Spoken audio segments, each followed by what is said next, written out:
Malawi Today.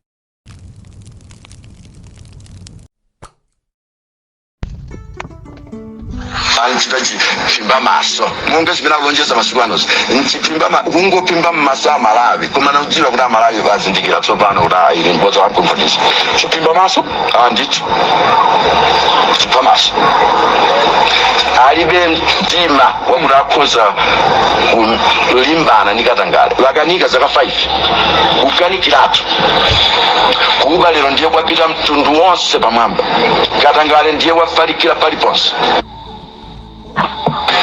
somba kuti iwole imambira kumutu ndiye kuti ngati mboma amu muli kuba amene ayambitsa kuba ndi president anthu atero mwapatsa sovoti Amalawi kwiyani kuti mudzakuyalira Malawi mukhale ndiye mkwiyo musaloleso anthu owononga ngati amenewa kuti alamulire dziko lino ndidani naso ku Blantyre kuti akuchita zinthu zambiri anagula nyumba posayidwa apa ku Cape Town akumanga nyumba Blantyre zambirimbiri funso nkumati salary ya president iyo ndalama zingati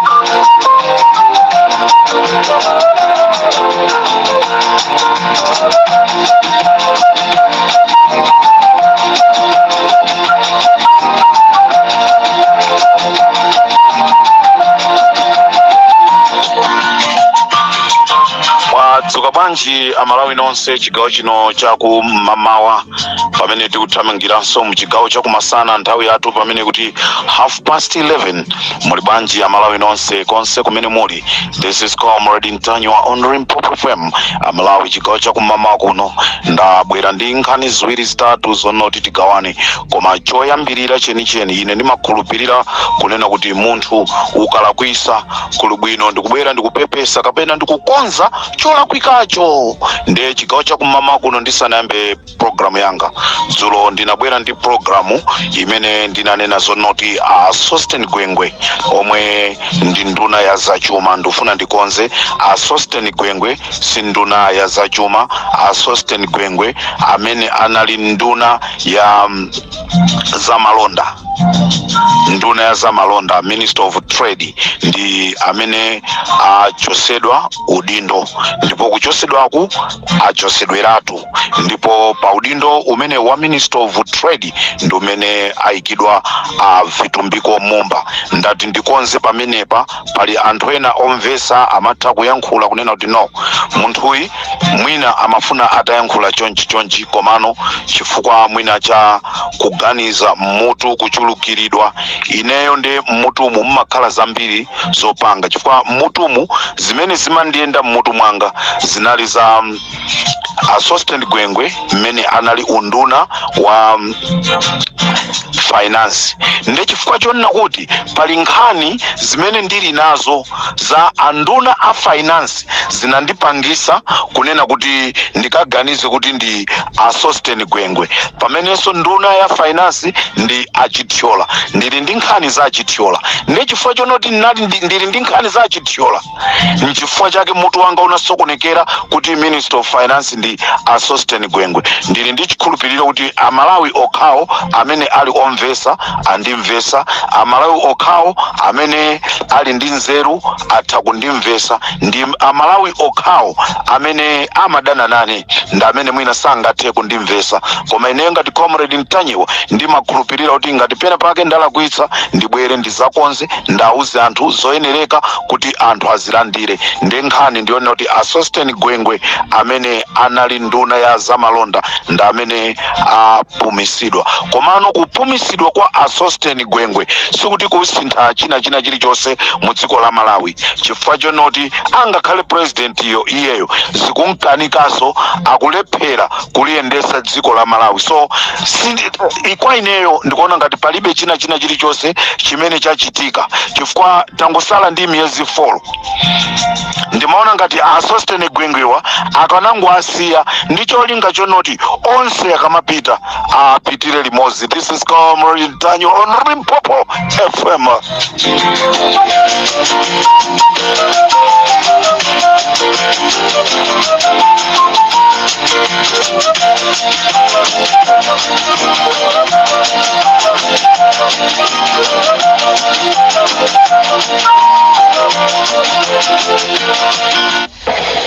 Anzanga tsopano chosera Gwengwe nthawi yothetha nchani malumoti mungodikira septembera pano muchito chonyamukira limodzi. Better yet malumo chotse Gwengwe inu ya president mwadangotola pasi kudenda mwana chifukwa tikulephera kukusikwa Gwengwe yekha ndipo Gwengwe iniyo munamulimbikira as a minister toyise ndesi mungamafune kuti akuoneni muziti hayi voti ndiye amayang'anira za malonda kuti mavuto ali kumalonda kokha. Tonena inoyo alasala nanuso mukanango chiro chonyamuka apo ayi mukanango tokoti nthawi yakakali basi brema mungonyamuka limodzi.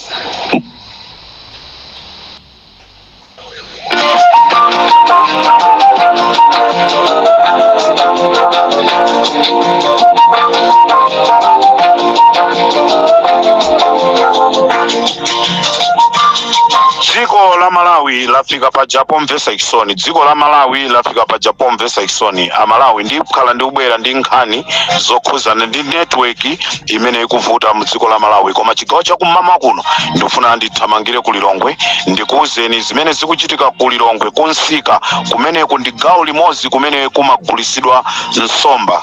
Kumene kutu kwachitika zinthu zimene Amalawi ndikufuna kukuwuzani kunena kuti Mnyamata uja amene amachedwa Munlo Makina wa kumchesi anapita kumeneku ndikumakathamangisa anthu kumauza zonena kuti achoke akufuna amangeko mashop. Akanadziwa sakanapanga zimenezi. Anthu akusomba, anthu amene ali gawo limene lakusomba amuthamangisa Munlo Makina. Kumene wathawira Munlo Makina sikukudziwika. Ndati ndikuziwiseni abale anga aku Karonga, abale anga aku Mchinji, abale anga aku Chitipa kunena kuti ku Lilongwe Mnyamata uja amachedwa Munlo Makina.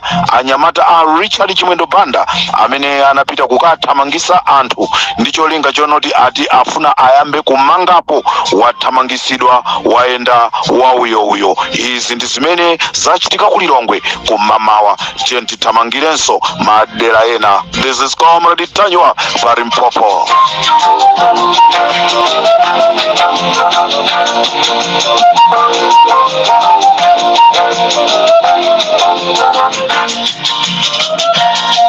Amalawi ndili ku Lilongwe komweko koma ndithamangire kuja ku parliament kumene kwachitika zonyasa ndizomvesa Ikisoni kunena kuti ku parliament timakutenga kuti ndikotetezeka koma dzulo kwaoneka kuti ku parliament sikutetezeka.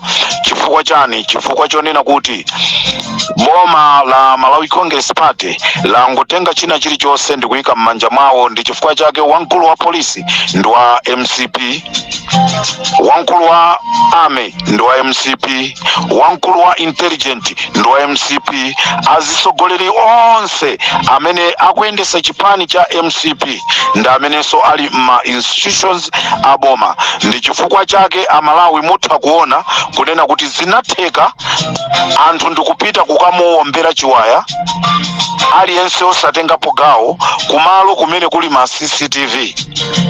Dzulo taona anthu akupita kumene kuja. Ndizomvesa Ikisoni kunena kuti Richard Chimwendo Banda anasonkhanisa gulu la Chinyamata limene lija ndikuluza zonoti lipite ku parliament.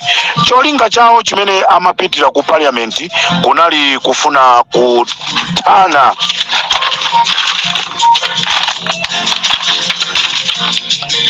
cholinga chawo chimene amapitira ku parliament a Chinyamata amene aja kunali kuti akathane ndi Samia Sulaimana, akathane ndi Ben Phiri, akathane ndi George Chaponda komanso Esther Jolobala, akathane ndi ma MP onse azipani zotsutsa amene akuyima mu nyumba ya malamulo ndi kuwayankhulira amalawi zosowa zawo ndi cholinga chimene anakonza. It's just unfortunately ndizomvetsa chisoni kunena kuti nthawi imene ndimathamangira kukaona kuti kodi Sulaimana sanatemedwe sanatani, ndinakumana ndi msikana wina, msikana nzomvetsa chisoni tikuti tu msikana amene zina lake ndi Thoko wa ku State House. Atabisala anatenganso mtengo m'manja mwake ndi cholinga chonoti athe kumenya mwina nduna imodzi, athe kumenya MP wa DPP. Athoko musamapange zimenezi, inu tutima kudziwani. Kodi simmapemphera mu mpingo wa ACG wa Bushiri? Kodi Bushiri amakuwuzani zonena kuti mukapita muzintchito mwanumo muzikapangako za ma violence? Athoko ngati alipo munthu amene akukutumani pepani kansikana kokongola bwino, kansikana kooneka bwino, komatu mwalowerera. Komatu ndikuti mwalowerera zimenezi muzisiye. Athoko nsikana wabwinobwino, nsikana wokongola.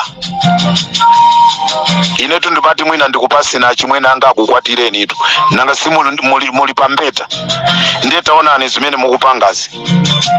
Rimpopo ndi Comrade Tanywa, chigawo cha kumamawa.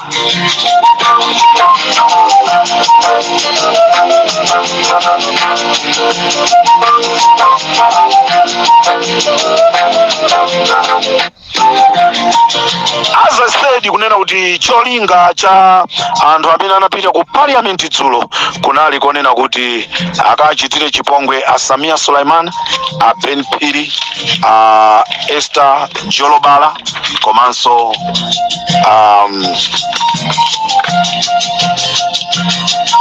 George Chaponda. Ndizomvetsa chisoni kunena kuti zimenezi zikuchitika ku parliament kumene timakunena kuti kotetezeka. Lero ku parliament sikotetezeka. Nanga ndichani chimene chachitika lero kumamawa kulimbi anthu analitu pa ma demonstration. Taonatu anthu ali pa ma demonstration, mwadziwa cholinga chawo akunena kuti ma demonstration amenewa wapangisa ndi Comrade Ntanyiwa paja Ntanyiwa ananena kuti apangisa ma demonstration. Ma demonstration akubwera kamufuna makalata abwera, kasi pafunika makalata osabwera, koma Comrade Ntanyiwa akupangisa ma demonstration onena kuti zinthu zisinthe m'Malawi. Katundu atsike mitengo. Ino apolisi amene mmaponya ma tear gas, whether mponye ma tear gas or not, mitengo ya katundu sisinthe. I'm betting you mukamachokaso kumene koko mukamakafika kunyumba kwanu ena anu muli ndi ngongole zakatapira, ena anu mwasala pang'ono kuzimangirira apolisi amene mmapereka ma tear gas kulimbi muli ndi ngongole nanonso mukumva kuwawa, koma chifukwa chotumidwa mukupanga zimene zija kutumizidwa. Ikumbukirani kunena kuti imafikapo nthawi uniform ija imachosedwa. Kodi mukavula uniform muzakhalaso wa PMF, muzakhalaso wa Malawi Army, sumakhalatu munthu wa Malawi Army usali mu uniform. Amakucha kuti uja wa Malawi Army ukakhala mu uniform, ukakhala zenoti suli mu uniform, zimavuta dzina limene amati akupase anthuwo akutchulire. Tiyeni Amalawi tonse pakufunika tiyendere limodzi. Ziko silili bwino, katundu wakwera mtengo. Kuchigawo cha kumama kuno tamva kunena kuti a president aenda kupita ku Blantyre. Ku Blantyre kumene apita a president akuti akukakumanaso ndi achinyamata azikakambirana zawo zasona zaboza zija.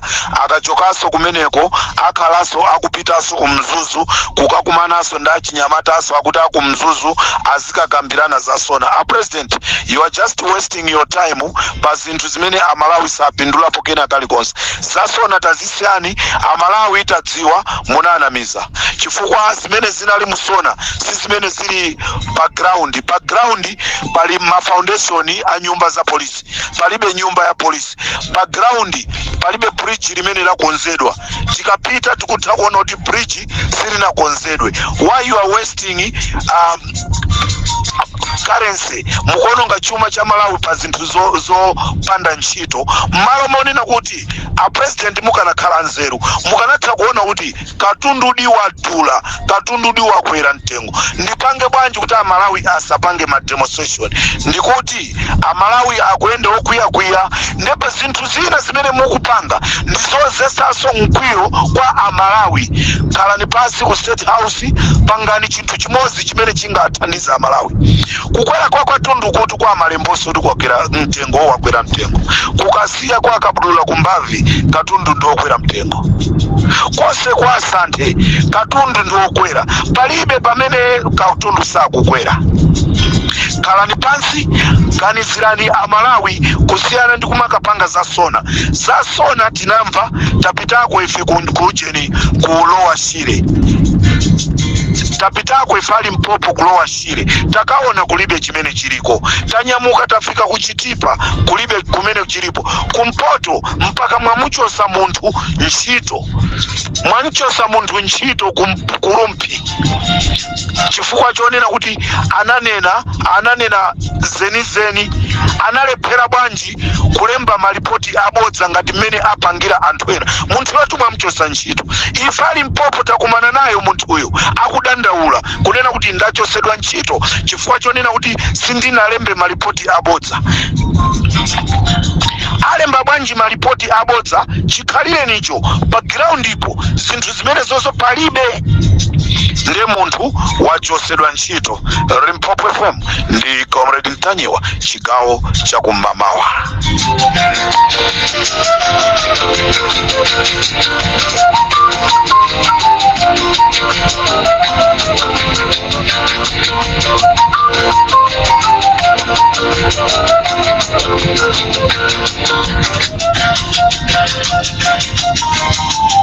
Dziko la Malawi lili ndi ngongole ku kampani ina imene imatchedwa Starlink imene mwini wake ndi Elon Musk.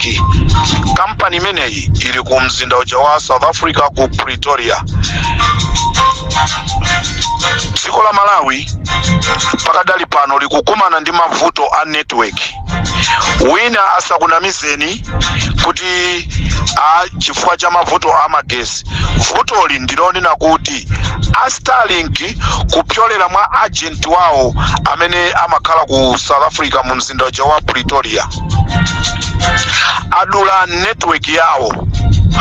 So zimene zikupangisa kunena kuti dziko la Malawi likhale lopanda network yabwino. Ndi kunena pano ali ndi ngongole ya miyezi 6 imene boma la Malawi silinapereke ku Starlink kwa mwini wake Elon Musk. Choncho network imene ikuvuta mdziko la Malawi ndi chifukwa cha ngongole ya miyezi 6 imene boma la Malawi silinapereke. Ino amene mukuti boma ndilo mweri mavuto akunka akupitirirabe ndiye bomalo ndiliti pamenepa.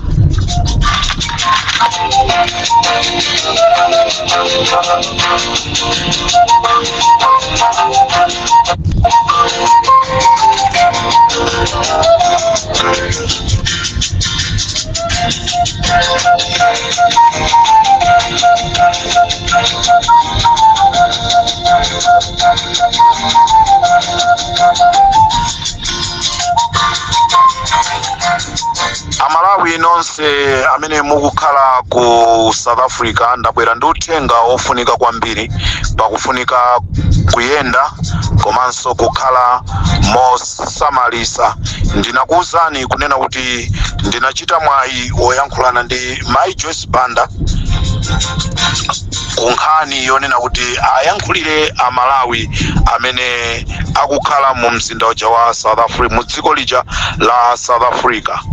Ndikupasirani zosatira meeting ikatha imene Mai Joyce Banda akambirana ndi president wa dziko la South Africa Cyril Ramaphosa.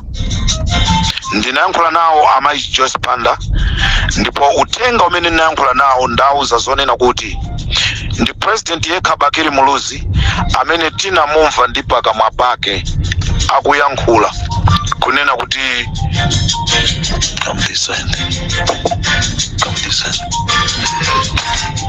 akuyankhula ndi pakamwa pake kunena kuti Amalawi ndi ovutika.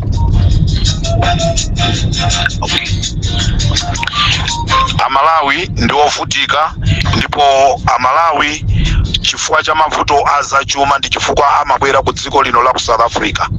Dziko langa ndi lovutika, aloleni anthu a ku Malawi azikhala.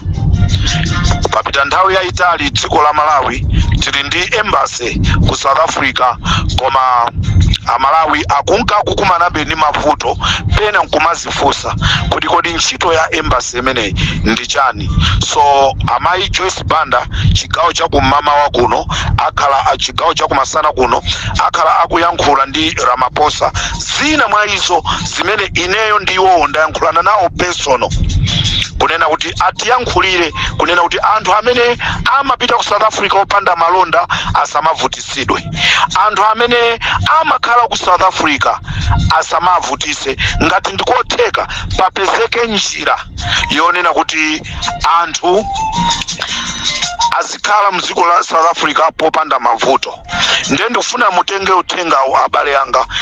Tilipo anthu ambiri amene timanyamuka kupita ku South Africa opanda mapassport. Sikufuna koma chifukwa cha kusowa, chifukwa cha mmene mavuto alili ku dziko la Malawi. Tiyeni ngati ndikotheka pamene mayi Joyce Banda akuyankhula ndi Ramaphosa tikamva zosatira zimene ayankhule ndi Ramaphosa, tiyeni Amalawi tipangise mapassport. Ndikudziwa dziko la Malawi liliso pa mavuto a passport, chifukwa chanoti kokapanga passport iko lero passport kuti ituluke kufunika 1 million.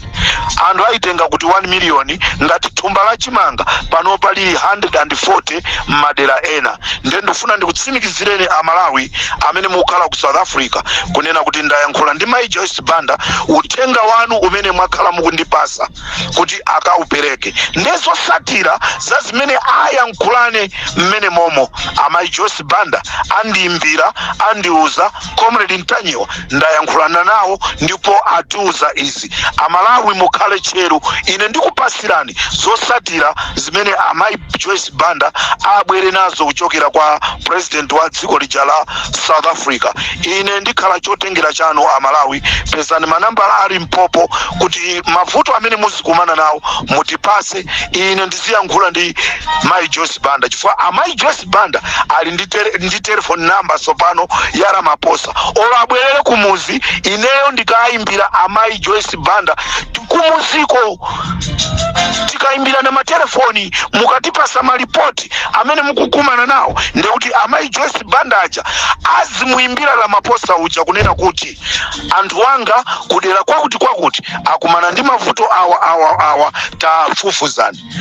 Ndikuti ndili okondwa chifukwa cha network imene amayi Joyce Banda ayika pakati pa iwo ndine, chifukwa ine ndikhala sopano mulatu woolekera kwa Amalawi amene ali ku South Africa. Ine kumene ndizipita ndi kwa amayi Joyce Banda, chifukwa kwa amayi Joyce Banda ndi kumene sopano ndaona kuti ndi kumene ndipeze thandizo la Amalawi ovutika amene ali ku South Africa. Pala Amalawi amene akudwala akulephera kupita kumuzi koma Malawi embassy ilipo. Pala Malawi amene akuvutika mavuto osiyana koma Malawi embassy ilipo akulephera kupeza thandizo. Amalawi akulephera kupeza ma working permit koma embassy tili nayo. Ntchito ya embassy ndi chani? Ndikukhala anthu olongosola mavuto anthu akwanu. Koma sizimene tikuziona Amalawi amene tikukhala m'mayiko a South Africa. Sindikudziwa Amalawi amene akukhala m'madera ena. Ndiye pakati pathu pali mulatho wochoka kwa Comrade Ntanyiwa, mulatho umene wopita kwa amayi Joyce Banda. Ndikuti anthu amene akukhala ku dziko la South Africa nawonso amve kukoma ngati mmene akumvera kukoma anthu aku DRC Congo, anthu amadera ena. Komano chenjezo limene ndingapereke kwa Amalawi tonse, tisalole kupanga zinthu zosokoneza, kukhala m'magulu osiyanasiyana ndi kumapanga zosokoneza. Zina mwa izonso zimene dziko la South Africa mwina limalephera kutipasa ife mapepala zimakhala zinthu ngati zimene zozo.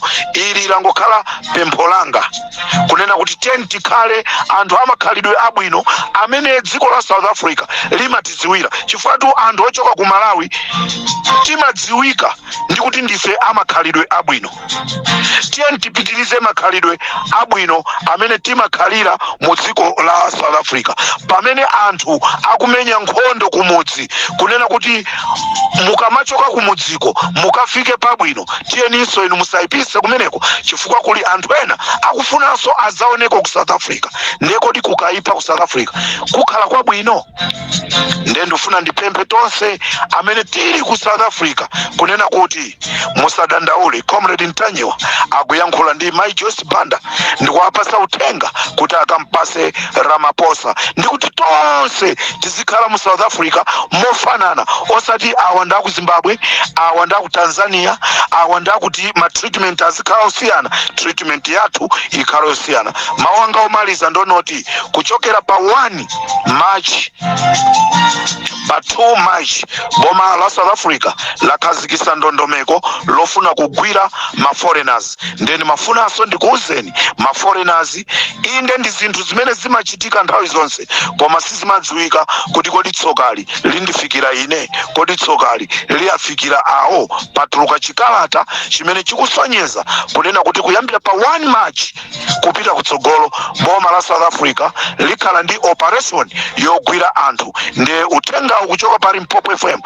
tikhale osamala Amalawi konse kumene tili. This is Comrade Ntanyiwa pa Limpopo FM.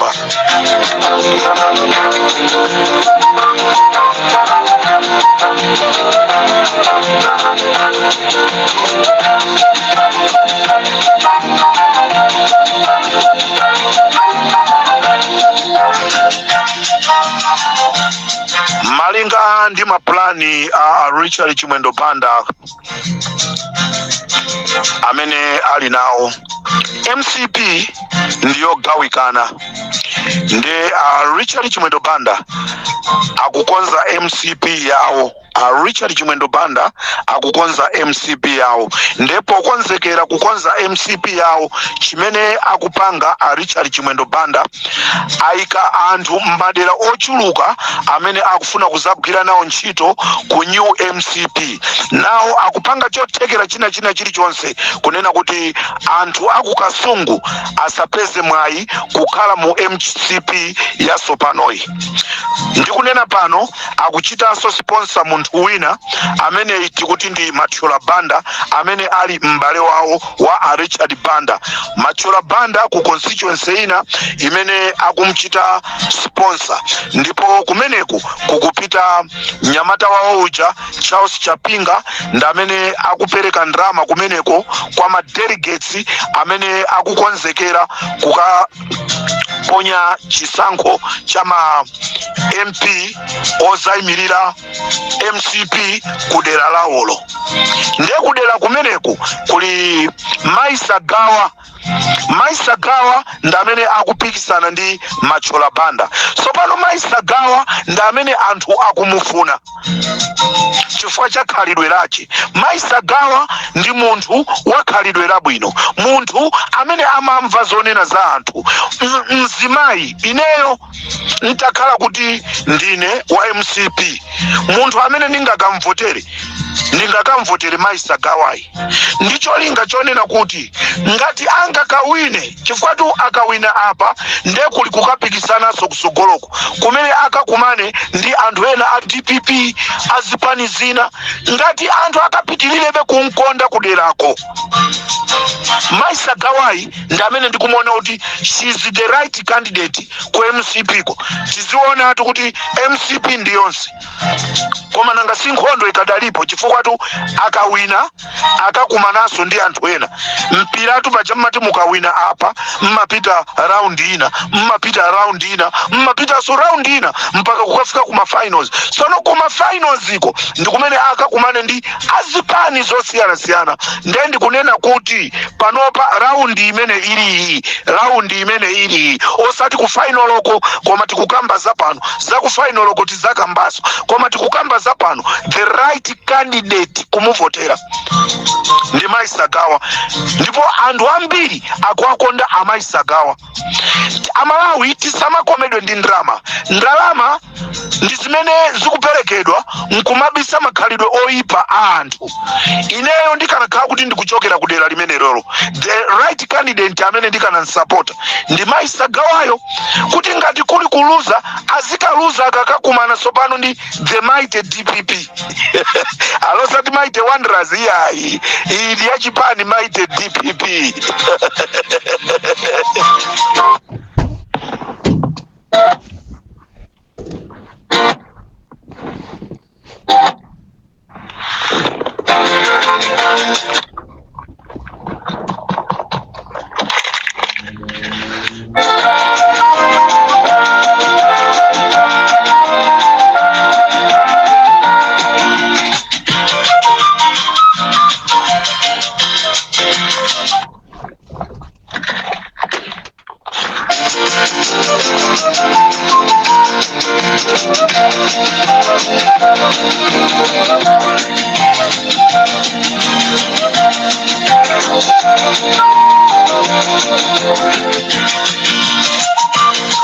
Chikumaneso chigawo china kuti tikuuzeni kuti kodi plan imene inalipo pakati pa president Ndamanganya po yambisa chipani ndiyo tani. Tikuuzeni pa Limpopo FM ndi Comrade Ntanyiwa. Chigawo chakumama kuno tisiyane pomwepa pamene tikudikirira kuti timve maripoti amene akuchoka kuzokambirana pakati pa Amai Joyce Banda komanso pakati pa Cyril Ramaphosa nkhani ya Amalawi amene akukhala ku South Africa. Munali ndine Comrade Ntanyiwa, tikumaneso muzigawo zina.